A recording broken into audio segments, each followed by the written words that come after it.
Hello, আসসালামু আলাইকুম। আশা করি সবাই অনেক ভালো আছেন। আজকে আমরা কথা বলবো আড়তের ব্যবসা আসলে আমরা কিভাবে শুরু করব। অনেকে কিন্তু আসলে আড়ত সম্পর্কে তেমন ধারণা নেই। আমি বুঝিয়ে দিচ্ছি আসলে আড়ত জিনিসটা কি। যেখান থেকে পাইকারি বিক্রেতারা তাদের জিনিসগুলো খুচরা মানুষের কাছে বিক্রয় করে, সেই জায়গাটাই হচ্ছে আড়ত।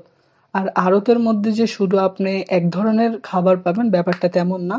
সেখানে আপনি কিন্তু মাছও নিতে পারবেন পাইকারিতে, তারপর হচ্ছে কোনো রকম সবজি, কোনো রকম ফল, যে কোনো ধরনের জিনিসের কিন্তু একটা নির্দিষ্ট জায়গাতে আড়ত থাকে।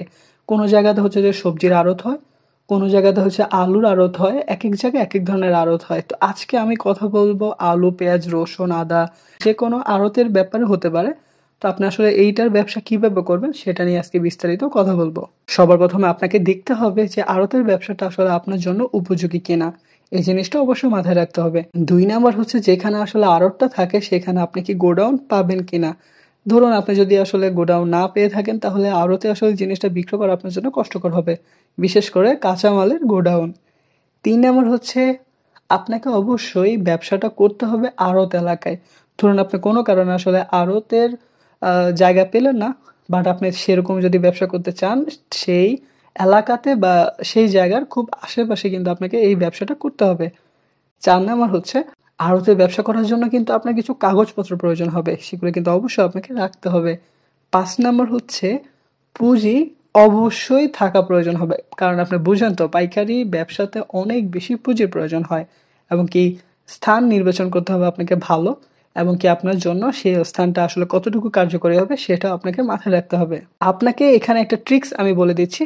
সেটা হচ্ছে আপনি চেষ্টা করবেন আপনার এমন প্রোডাক্টগুলো রয়েছে যেগুলো হচ্ছে কিছুদিন থাকবে এরপর নষ্ট হয়ে যাবে, সেগুলো আগে বিক্রি করা শুরু করে দিবেন।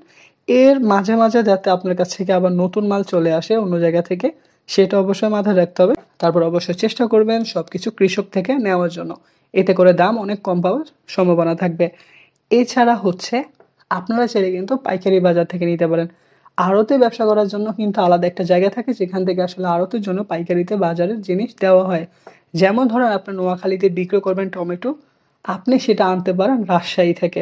দেখা যাচ্ছে রাজশাহীতে আপনি কেজি পাচ্ছেন ১ টাকা, আপনি নোয়াখালীতে এনে সেটা বিক্রি করতে পারছেন ১০ টাকা।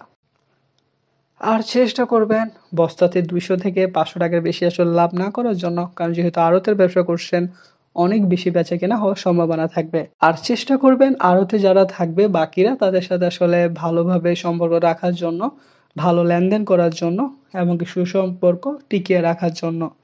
এবং কি আড়তের সবচাইতে বড় পাওয়ারফুল যে জিনিসটা সেটা হচ্ছে মাল স্টক করে রাখা। অবশ্যই চেষ্টা করবেন মালটা স্টক করে রাখার জন্য।